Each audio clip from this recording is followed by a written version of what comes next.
So one of my friends calls in like, yeah, I'm down here at the front door. Can you come get me in? I'm like, yeah, okay, I do it. So I just left the apartment with the gun belt on, walking through the place and went down, opened up the door, through the elevators, all this. And, of course, people are looking at me. I'm like, oh, no, no, no. It's just like, it's a movie thing, right? It's But just you a, forget that you've got a yeah. gun belt on because it's just like, anyways, it's kind of crazy.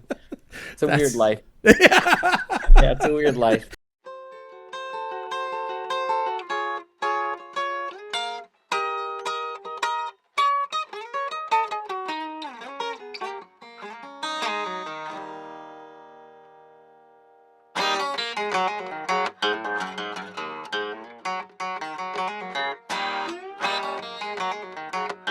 not too busy today. I hope. I don't plan on taking up Well, too much of your time. no, no, no. We'll have fun. Later on this afternoon, I actually go in. Like I'm in Burbank, California right now, Okay, so we're doing a TV series here. So I've got to do some shooting for that later today, fair enough. and then over the weekend I had to go do Cowboy Bloodbath, which is up in Sacramento. So it's Holy. like John Wick in the West. It's John Wick in the Wild West, and that's kind of fun. I've let some clips slip through on my social. I got this really cool one of me smashing one of my friends, who's a stuntman as well, in the head with this big old rock, and it's pretty nasty, but it's a messy movie.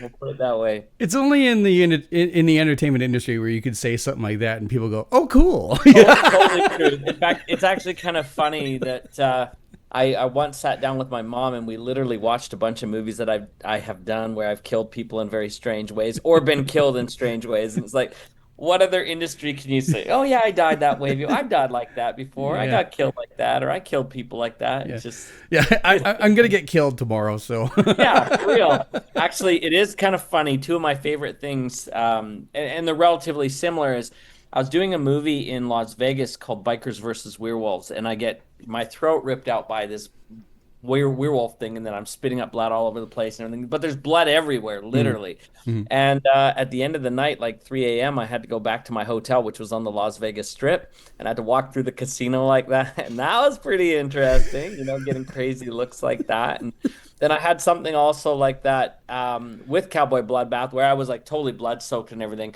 And on our way back to the hotels and stuff, because we're like out in the mountains, Mm. right? And as I'm on my way back there, we had to stop at a gas station. Of course, I forgot that I was with all this blood, and you don't think about it.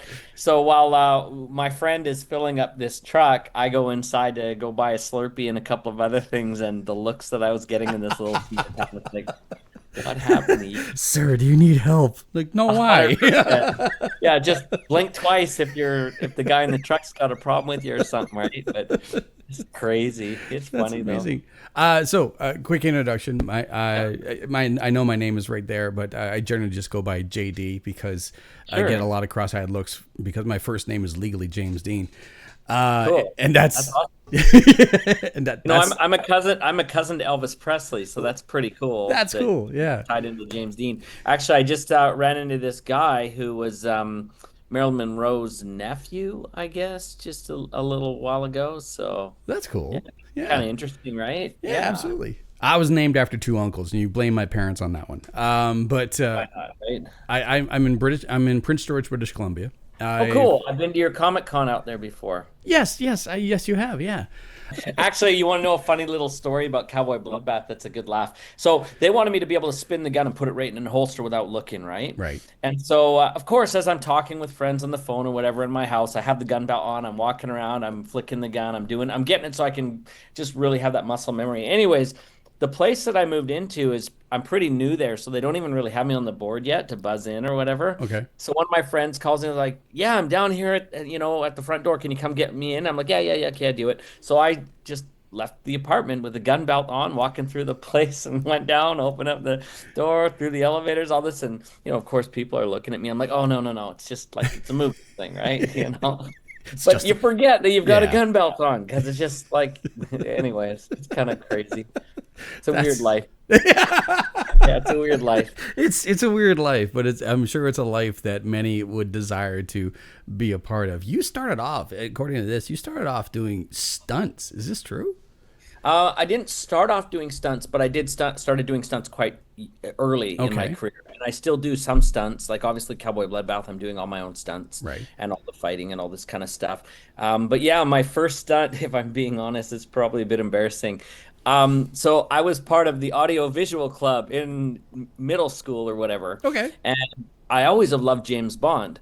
So as we were kind of learning a little bit about movies and, the AV club, we'd sign out their cameras that they had there, and then we'd go make our own little movies.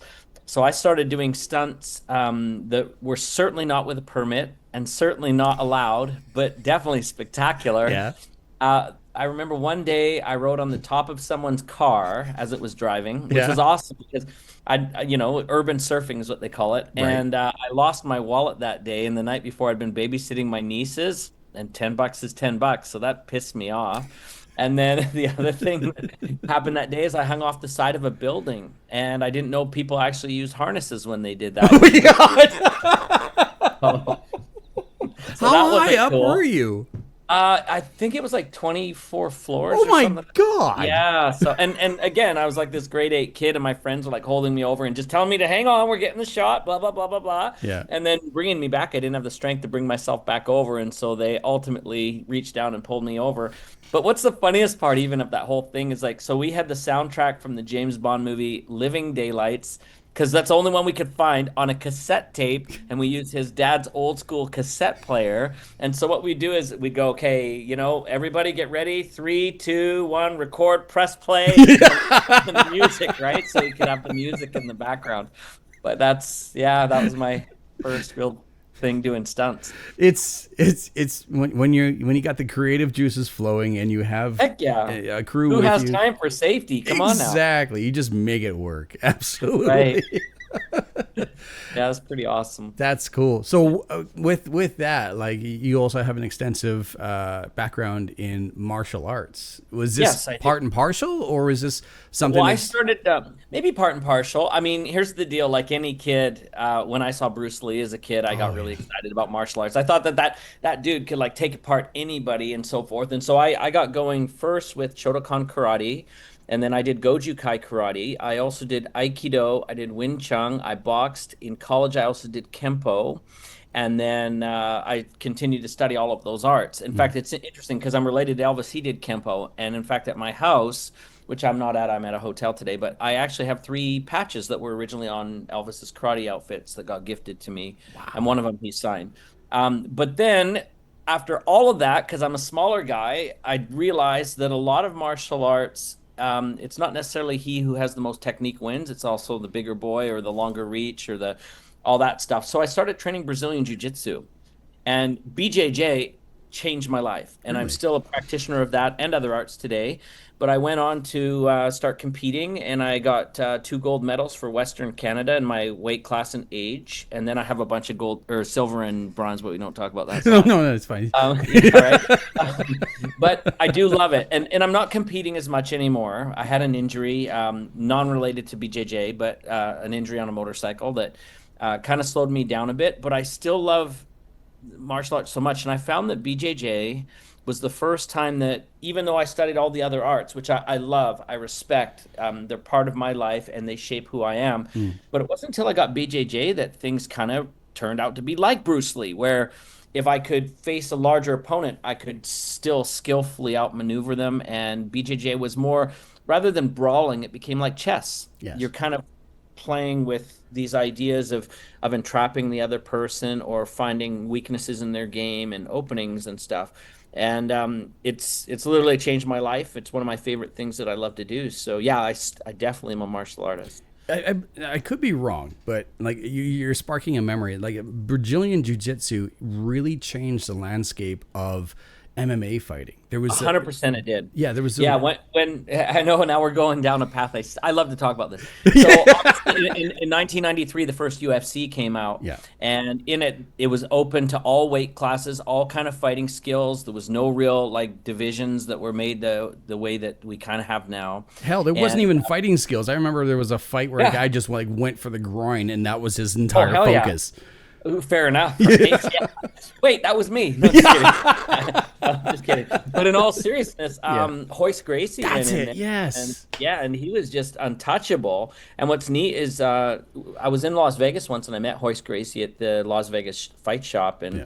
it's just neat to kind of get to know him because he's not a really big dude, No. but jiu-jitsu has things that people hadn't really seen before, and it's very practical. Yeah. And so, obviously in the first UFCs, it was easy for jiu-jitsu to kind of dominate because all you need to do is get someone to the ground. And 99% of the fights that ever happen in real life or in the ring end up at the ground at some point. And so that's where ground is king.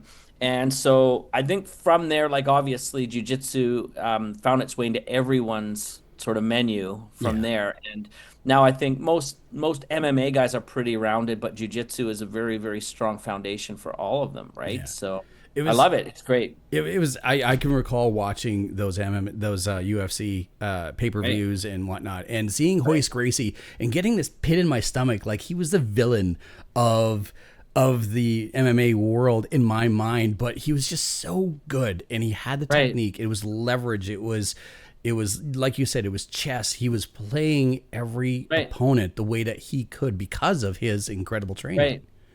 Well, I think it's interesting because if you look at Hickson as well, same kind of way, like he Yeah. just came in and he destroyed everybody. But, I mean, I love jujitsu for the idea that if I'm being sincere, it's also known as the gentle art Yeah. or the drunk uncle martial art. Drunk uncle. Meaning, yeah, if you're at an event and your uncle's out of control, you can slow him down without hurting Oh, anybody, right? gotcha. And so this is it, and I haven't really had to use it too often in the street, but I have used it a couple times. I won't lie, where I've seen someone who's needed help or some situation, Mm-hmm. but jujitsu is something where when everyone's finished, people can still go home and look pretty for their kids, Yeah. right? Yeah. And I personally believe that a lot more police forces should start bringing jujitsu. And there's a lot of police officers, first responders, and EMS and fire that are at the school where I go.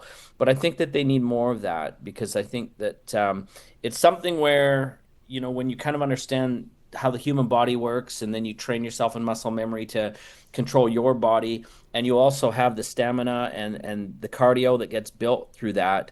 It's something where you can really be much more effective in those situations that the police encounter more often. So I don't know, I love it. I could go on for hours. We could talk about jujitsu all day actually, but I'm sure you got other Oh questions. no, no, it's fine. I better not hijack this thing. I better not hijack this thing, right? My life is nothing more than just a big tree of tangents. It's fine. Hey, it's awesome. I've got ADD HD, which is ADD in high definition, right? So there you Exactly. go. Yeah, you got Right. 80 of them sons of bitches. Right. Yeah. 100%. Yeah. So you have martial arts background. You hanging off of a 24-story building, and it was like at a very young age where you realized you wanted to be an entertainer in one way, shape, or another. But what was it that like really sparked that in you? It's interesting because when I did start the first TV show I was on, I was 5. I was in a studio audience for a kids show, Mhm. and then 7 was the first actual job that I got. I played a newspaper boy in a show, and at that point, I actually didn't really understand I was involved in movies. Obviously, as a 7-year-old, in fact. I was excited because the craft services table had all kinds of nifty, cool stuff, jelly-filled donuts, and all these like candies I could eat and all that. And then at the end of the day, they paid me $50. And as a 7-year-old, I was like, holy crap, right? So I was like, this is awesome. Yeah. But I think it was probably more or less in middle school. And I think there's a couple things, if I'm being fair, that helped me realize I was doing something different that not a lot of people had the chance to do. Right. One of them is I was starting to get a lot of female attention. So that was cool, Yeah. right? There's Yeah. the kid that's in the movie stuff or the TV stuff or whatever. And so that has always worked in my favor. Um, the other thing that I think was interesting is I actually fell in love with the idea of blockbuster movies. Like I love the idea of everything from Star Wars to Raiders of the Lost Ark to Back to the Future to all these big tentpole movies. Right. But I think for me, the thing that really shifted from wow, you're doing movies to wow, you're actually an artist and a storyteller. When I was in college, I took a film program, or rather, I shifted my whole major because I was on academic probation as a pre-medicine student. Hmm. And I shifted from that to doing movies. And there was a class that I took that was called film analysis. And in it, we had to watch, I think it was over 100 movies, but they were from all over the world. So we had Italian cinema, Asian cinema, cinema from, the black and white era, movies like the complete collection of Alfred Hitchcock, things that like just a kind of movie that I'd never really been exposed to before. Hmm. And so I really actually fell in love with all these different, like even the whole French Nouveau and all these things. It was just fascinating to me to see beyond the blockbusters. And even now, like I do like blockbusters. I still really do, except I think that anyways, this is a whole other story. They've actually, in my opinion, there's No, stories that I would have written differently. And, anyways, whether people agree with me or not. But I just fell in love with cinema in general, right, like beyond the blockbusters. And I think that there's some incredible gems that are out there from a variety of places around the world right, that when you can discover those, it'll change the way you watch movies. yeah. And I think it also changed the way I make movies too, like how I'm either as an actor or if I'm, contributing to story or producing or whatever. It just has changed everything, right? Yeah, it's clear. Like you look at as you stated, like uh, different worlds, different countries, different ways of telling a story, different ways of seeing that story or having that Right. story being portrayed. Like it's all about someone's vision and being able to capture, write, and portray that is no easy feat. Sometimes there are people who think like I could do that, but then when they possibly get that opportunity, they fall on their face because they realize like no, it's not just like show up, do this, pretend to be that person. There's a Right. real task to In it. fact, interesting that you say that. Here's the script I've got for Cowboy Bloodbath that I've got to be working with later this week. And, there's a lot of stuff not only to memorize, but to understand Yeah. and to put into context. And then I think something that a lot of people like, first of all, I'm going to encourage everybody go take a film class of sorts, like, or something that just shows you also how movies are made. Right.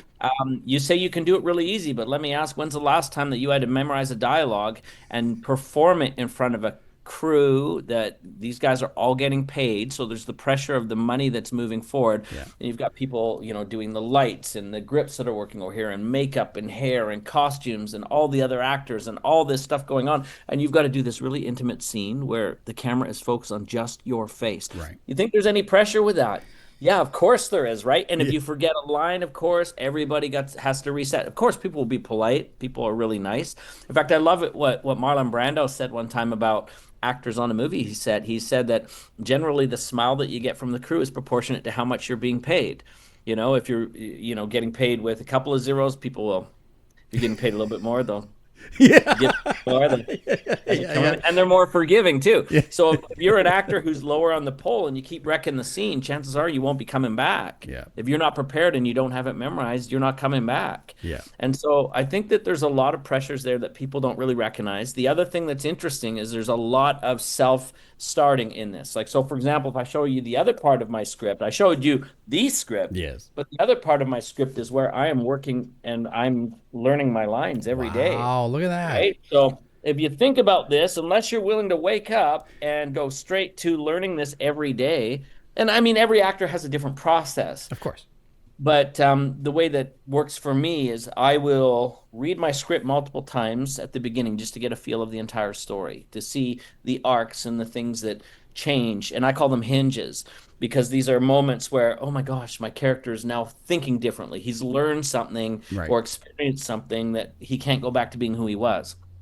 Then what I do is I break them into scenes so I know which are my most dialogue heavy scenes. And in this script, it's actually scene number 13. I've got like incredible lengthy monologues where I'm talking about some of the things that have happened to my character. And so I've got to understand the beats of that. And every time that there is a thought change, I've got to find that in there because as humans, we don't talk solid like we're repeating a line, but soft with light through yonder window breaks, it is the east, and Juliet is the sun, arise fair sun, and kill the envious moon that is sick and pale with grief that thou have made art far more fair than she, right? Like we don't talk like No, that. we That's don't. how Shakespeare wrote it, Yeah. right? Yeah. But if you look at that same dialogue, he's saying, but soft. He sees the girl. What light through yonder window breaks. There he is. There she is, and it's something, Right. right? Right. Juliet is the sun. Arise, fair sun, and kill the envious moon. Like he's lusting almost after Yeah. her. And so you've got to kind of find where those thoughts are separate within, and it becomes like, how should we say, some deep homework. right? And then the other thing that I do that's maybe weird, okay, so here's where it gets wacky. Sometimes because I do a lot of villains too, and I do a lot of characters that are very intense. And so one of the reasons I've been told I get hired a lot is my eyes and my stare and the way that I look at like that I can look. Hmm. And so sometimes, no kidding, I will go in, once I've got the lines somewhat memorized, I will go into a bathroom, I'll turn up the lights, I'll flick on a candle, and I'll stare at my own eyes as I say the lines just to see how the eyes will respond and Yeah. how they work with this, right? And I'll play with that a little bit till I find something because everything is muscle memory once you get on set. You Yeah. should have everything learned and memorized. And, as you're going through costumes and all these other things and makeup, and people are talking to you and greeting you and passing you, you know, food or whatever, you can't be learning the script at that moment. No. It's past that. Yeah. Yeah. Right? What do they say? It's like any NFL player or whatever. You have to do your homework before you get on the field. Yeah, no, absolutely. Like an NFL player, like running back, needs to know if the QB is calling for a specific play. It's forward, hook left, catch, right? Not just Right. like look at the script now, like where am I supposed to be now? Yeah, yeah, Like, yeah, okay. yeah, yeah. Yeah, yeah. Or stopping in the middle of the field and say, "Can somebody show me like what the camera's seeing about where everybody's at right now?" Yeah, Okay, yeah. I'm gonna go this way. And you just can't do that, right? Like it's just not gonna work. It is. I appreciate the fact that you say it's about muscle memory, and you're focusing, you're working, you're experimenting, like just focusing on yourself in the mirror, because it really is like there was plenty of times, I'm sure you've experienced this as well, where you get complimented on like that one scene where it was like there was nothing on, but everything was happening. It was just in your face. That is a credit to your craft and your dedication to it, because it could be just down to muscle memory that my character's thinking this, I'm portraying this, I don't have to say anything. Right. This is what's Well, happening. I like what Michael Caine said once. He said that acting is more listening than anything. And so if I have the lines memorized and I become a really good listener, you'll see in my face where I'm like, somebody's like, really? And then the words will just flow as natural, right? Yeah. Now, I have to admit, if we're being fair, I'm doing all this work by myself. I don't have a director with me. Right. If I'm lucky, some shows will do what we call a table read prior to us, getting started with things, right? Yeah. So we'll maybe hop on a Zoom now is the most common way, or sometimes in person still. Yeah. But that we might get some feedback and so forth as well. But most of the time, it's not until I'm there on the day that I'm actually meeting with other actors who've been through the same process, and they are also, coming with what they prepared at home. I've not really seen it, right? Right. And so we've got to be really, really careful that we're, you know, learning a little bit about everybody so we sort of fit and we understand who these people are in our life in these situations. Yeah. And then, of course, be very open to change on the spot. Like when I was there was a show called True Crime that I did, and I was sitting in the makeup chair. And no kidding, the very morning they brought in, they go, "Oh, we got 7 new pages of changes here. I'm like, Shit. yikes. And they're like, "Yeah, we'll need you on the set in about 15 minutes." And they come back in 12, and you're like, "Oh my God." But that's when you really got to know the characters. In fact, I was doing a movie. I don't know if you remember Tom Sizemore, Yes. Yes. who was in Black Hawk Down, Saving Private Ryan. Super awesome guy. And Absolutely. obviously he passed not too long ago. Yeah. But he and I were on a set one time, and he did not necessarily feel comfortable with the script. So he said, "How do you feel if I go to the director and say we're going to improv this whole thing?" Well, I've been working on it for weeks, but okay, sure. If that's what Tom wants, that's what he gets. And Yeah. honestly, I did want to do that with him anyways, because I thought it would be a really fun experience to say we did improv on set, right? Anyhow, we did, and it turned out great. And why I personally believe it's because he was focused on his character, I was focused on my character, and we both learned how to listen, so we could respond genuinely Mhm. in the let's call it in the shoes of that actual character. We could actually be that, and for me, it actually felt far more organic, and I think it was one of the better scenes that I've been involved in. So you just never know, right? That's true. Yeah. It like that's incredible to hear. I got to go back and watch that now. Yeah, it was very, very cool. Had a fun time. In fact, it's interesting. I'm a bit sad that he passed because I had a really cool Hitman movie that I wanted to do. And the last text between Tom and I basically said, "Hey, I got this script." And he's like, "That sounds really interesting. I'm totally interested to do it. Send it to me." So I sent it to him, and then he's like, "This is great. I'd love to do it." And then nothing. And then the next one were just texts from me saying you're in our prayers, and Wow. that was that. Jeez. So Sometimes yeah. it just hits like that. That's Well, you never unfortunate. know. Like, Yeah. well, you just never know when someone's gonna pass. It's crazy. Yeah, but you have like the experiences and the memories and Right. everything that you carry with you. So I mean, Tom Sizemore for you will continue to just absolutely live on. But yeah, he was one of my favorites. Absolutely.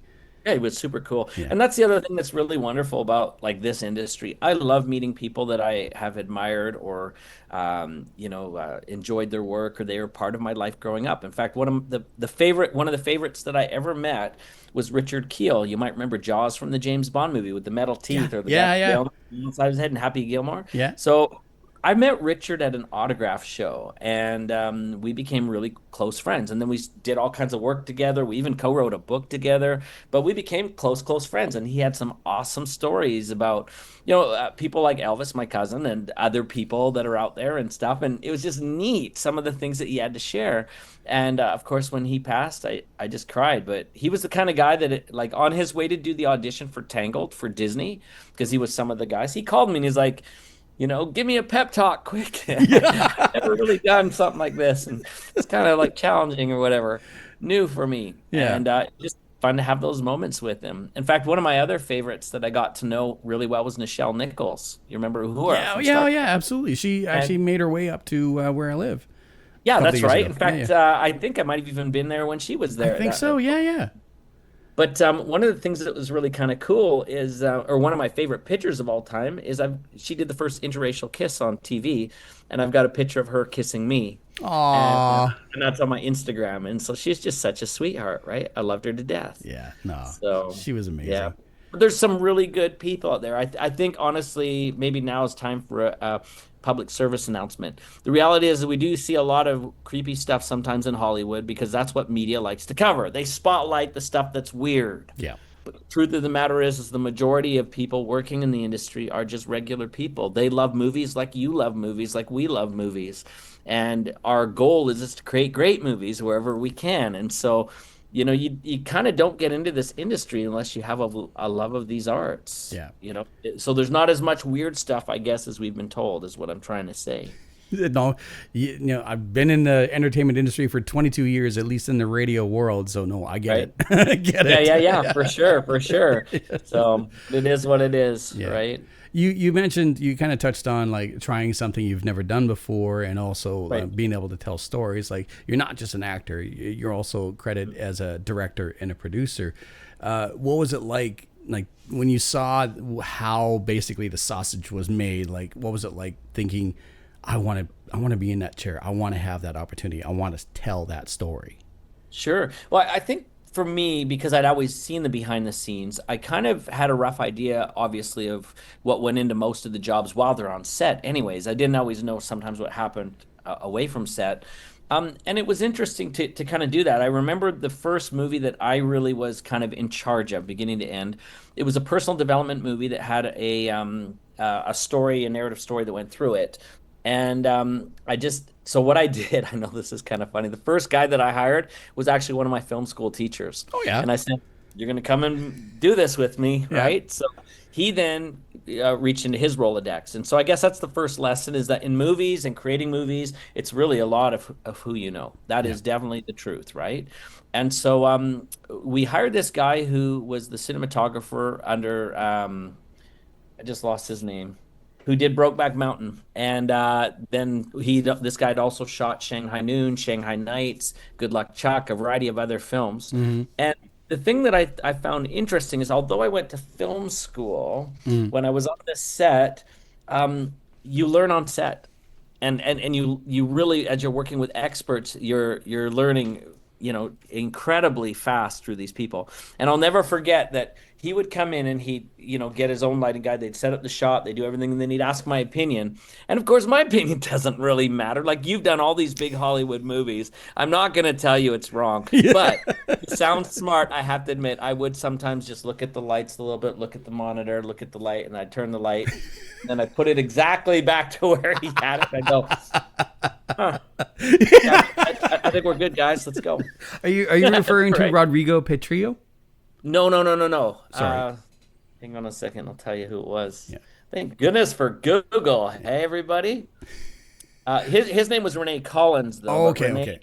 yeah, Renee actually, Ang Lee was the director behind that one. Yes. I lost Ang Lee's name for a minute, Oh, but okay. yeah, Sorry. yeah, I thought you were talking about the cinematographer, not the yeah, yeah, director. yeah. Yeah, yeah, okay. Actually, do you know what's well, I think he was the camera operator, I think is what he technically was doing Okay, underneath okay. this photographer. But you know, it's interesting. Something also that I did that was maybe also life-changing for me is I was in China for a year, speaking about a last name like Lee. Yes. And when I was there, I did all the tourism audios. So you know when you go to like the Great Wall of China and you switch to English and you put the headphones on, Right. that's me.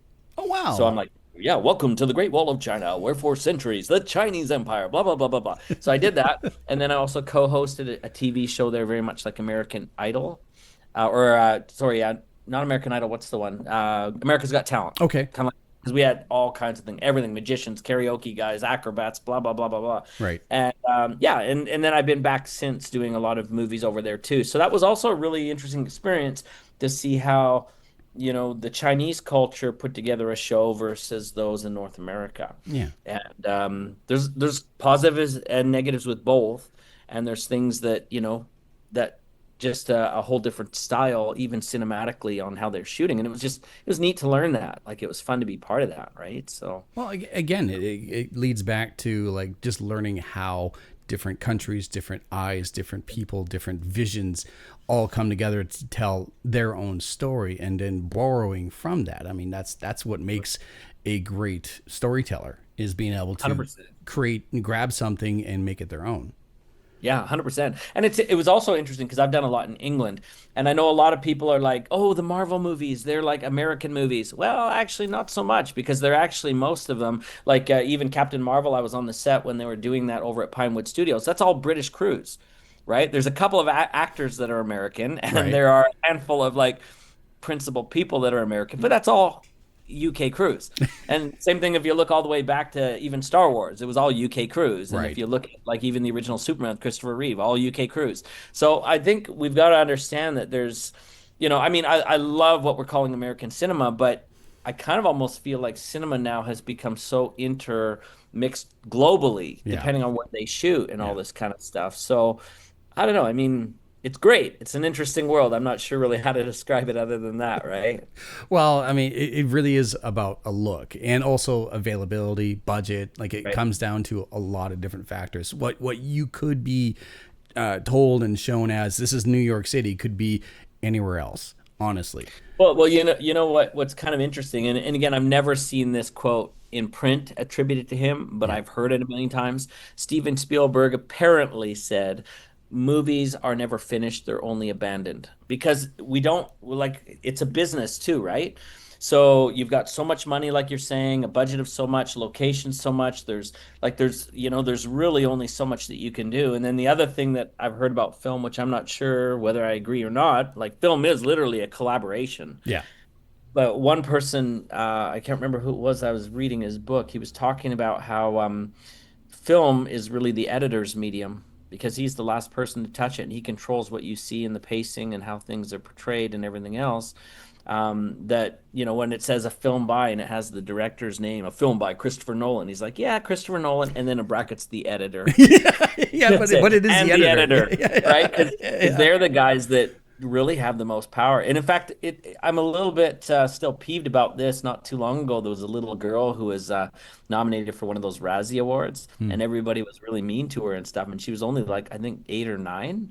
And I was like, that is the most ridiculous and mean thing in the world. First of all, for people to come out and criticize a 9-year-old kid or any actor or actress for that point with a Razzie, they don't understand. One, the actor did not write the script. Two, they did not direct the action. They did not film it. They did, again, back to editing. They did not choose costumes. They did not, like the list goes on and on. The actor is probably the person that gets the most glory for doing the least in the movie, right? If we're being fair, Yeah.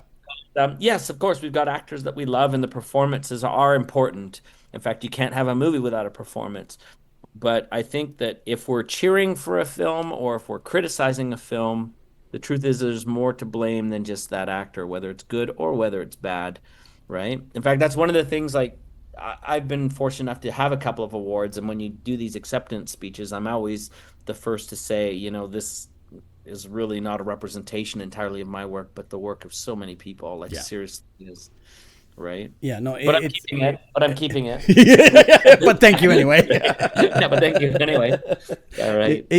No, I get it. I absolutely get it. My history again in my own world, like being a producer, being an operator, like it is a collaborative effort, right? The person in front of a microphone is just one cog in the machine. It is everything that comes before and comes after that helps create the finished product, because Right. it is a producer and an operator, or it is an editor and a writer who helps and create an image, or helps that person or that scene or that actor look as good as possible Right. with the tools that they have available to them. So yeah, that Right. does make And of sense. course, everybody's got a different idea of what looking as good as possible means too. Yeah. And so, I mean, I think it's that idea of when something really strikes, it's because the artists have all together found a unity of, expression. And I'm not saying that that means that everybody agrees, but there's enough there that solidly kind of creates that film that the audience can dial into. I think where some films have a problem is when there's just too many opinions that are, and you know what that really comes down to, and again, maybe somebody will disagree with me, but I think it's the hiring of that talent. Is that the director needs to have a clear vision, and then understand the work of the collaborators that he's bringing or inviting to the party. Sometimes they make those decisions based on budget rather than what the film really needs, right? Yeah. No, So, absolutely. Completely understand and completely agree. 100%. yeah. You have Cowboy Bloodbath you're Yes. working on right now. What other projects can we look forward to from you? Actually, even later today, I'm working on a project called Unexplained Paranormal Files, and it's basically a documentary series where I'm the host, kind of like what Leonard Nimoy did with In Search of, or what Oh, yeah, yeah. William, I have those right? VHSs actually. Yeah, like back 100 years ago. Yeah. So, today I get to talk about Roswell, New Mexico, what Whoa. crashed there. I get to talk about Area 51, secret military base or hangar for the aliens. I talk about alien abductions. Did you get it in the back end or no? I don't know. Like all those things. And then I also Tell me about do, your personal experience. yeah, exactly.